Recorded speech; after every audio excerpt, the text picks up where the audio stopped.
day, Mom and Sir. I am Beverly T. Mendoza, 28 years old, and I was born on September 24, 1995. I am married and I have two kids, ages 5 years old and 3 years old.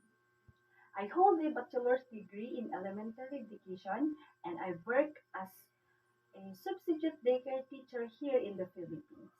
Due to lack of job opportunities, I work as a helper for 4 years with two employers. In my first employer, I served six family members, including one elder, three adults, and two kids.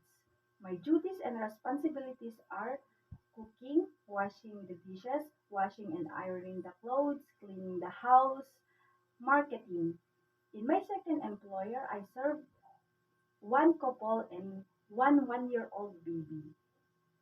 My duties and responsibilities are cleaning the house, washing the car, ironing the clothes, cooking, gardening, and marketing.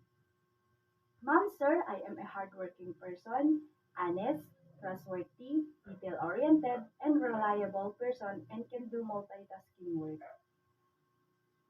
If you will hire me, Mom, I promise to do all my duties and responsibilities and also surpass your expectations to me. Thank you and God bless.